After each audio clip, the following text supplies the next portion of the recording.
سلام رفقا، امیدوارم که خوب باشید. اینجا دستینیشن آف پرشیاست و خوشحالم با یک ویدیو دیگه در کنارتون هستم.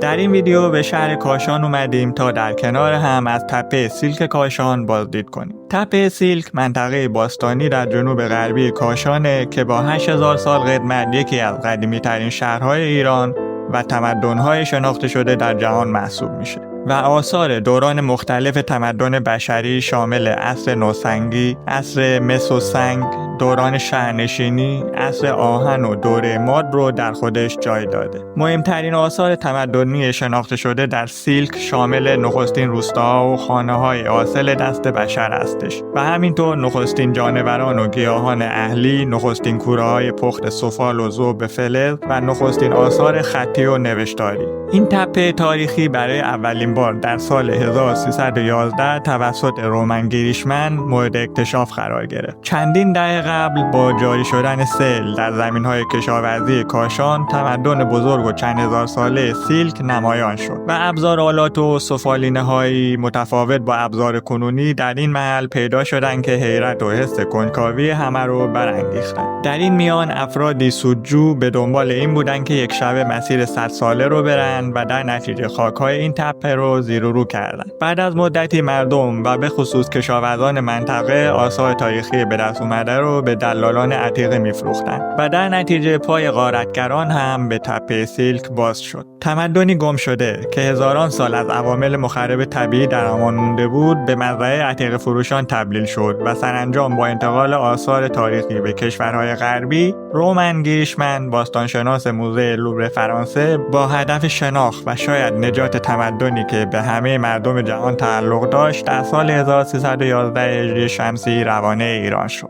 و پس از اکتشاف چندین ساله نتایج فعالیتش رو در سال 1317 در 2 جلد کتاب با عنوان سیلک کاشان به زبان فرانسوی در پاریس چاپ کرد که در این کتاب تاریخ این تمدن رو حدود 10,000 سال تخمین زده بود. بعد از تمام شدن فعالیت‌های گریشمن تا سال 1380 هجری شمسی توجهی به سیلک نشد، به طوری که بسیاری از اراضی این محوطه به زمین کشاورزی تبدیل شدند. حتی اقداماتی در جهت گسترش شهر و خانه‌سازی در این منطقه صورت گرفت که در صورت ادامه این روند از این تپه باستانی جز نام و خاطره چیزی باقی نمی‌ماند. تا اینکه گروه باستانشناسی ایرانی راهی تپه سیلک شدند. این گروه به سرپرستی دکتر صادق ملک شهمیرزادی در طی سالهای 1380 تا 1385 هجری شمسی به کاوش در این منطقه تاریخی پرداختند. این گروه که از تمام کارشناسان حوزه‌های مختلف حتی از سایر کشورها گزینش شده بودند، طی 5 فصل کاوش به نتایج جدیدی دست یافتند که از اون جمله میشه به کشف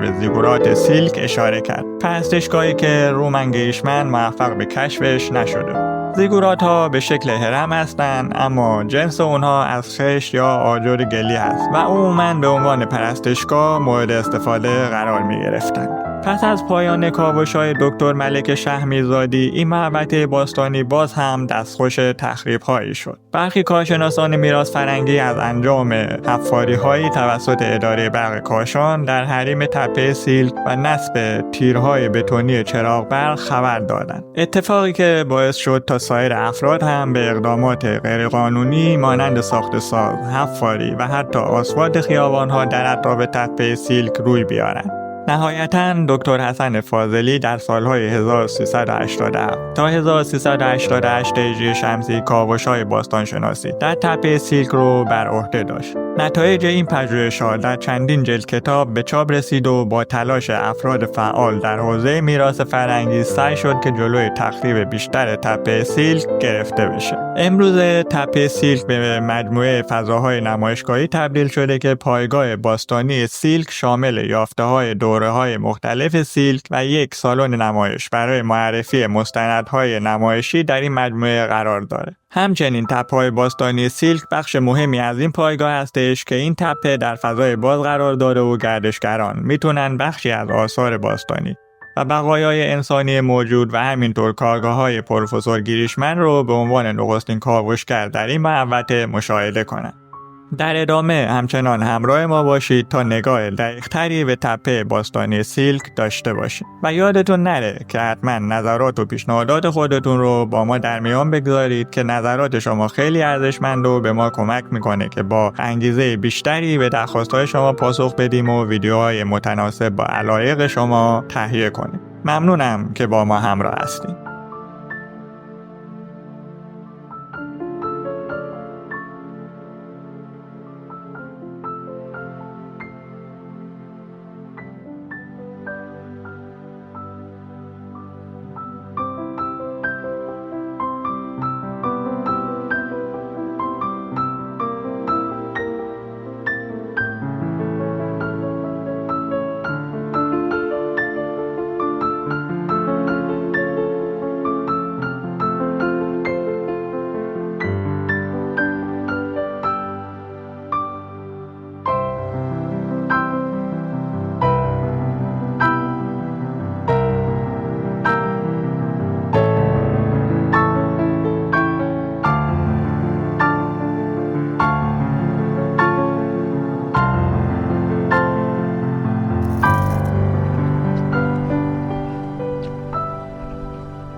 نظارت داشتم بر کل منطقه زلزله وزه